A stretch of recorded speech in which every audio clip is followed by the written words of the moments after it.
અમદાવાદમાં નકલી પીએસઆઈને અસલી પોલીસે ઝડપી પાડ્યો। નકલી પીએસઆઈએ પોલીસ સ્ટેશનમાં ફોન કરી તપાસ અંગે માહિતી આપી અને યુવક પત્નીને અશ્લીલ મેસેજ કરતો હોવાનું પણ સામે આવ્યું છે। પોલીસ સ્ટેશનમાં ફોન કરી તપાસ અંગે વાત કરતો હતો। પોલીસને શંકા જતા મહેસાણા જિલ્લા પોલીસમાં તપાસ કરવામાં આવી। આરોપી વિરુદ્ધ અગાઉ 4 ગુના નોંધાયા છે। આ નકલી પોલીસે ક્યાં ક્યાં તોડ કર્યા છે તે દિશામાં પણ પોલીસની તપાસ શરૂ કરાઈ।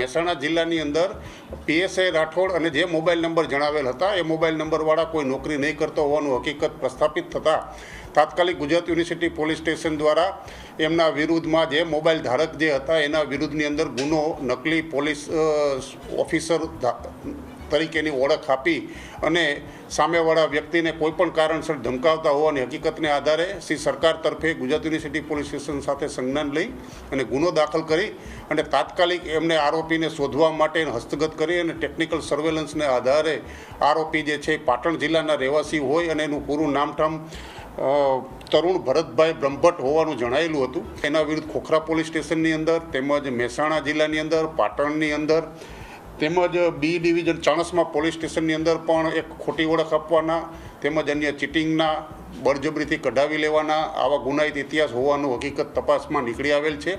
હજુ પ્રાથમિક પૂછપરછ ચાલી રહેલ છે। આવા અન્ય કોઈ પોલીસ સ્ટેશનની અંદર ગુના દાખલ થયેલા છે કે કેમ એના આધારે આગળની તપાસ ગુજરાત યુનિવર્સિટી પોલીસ સ્ટેશન દ્વારા સઘન પૂછપરછના આધારે ચાલી રહેલ છે।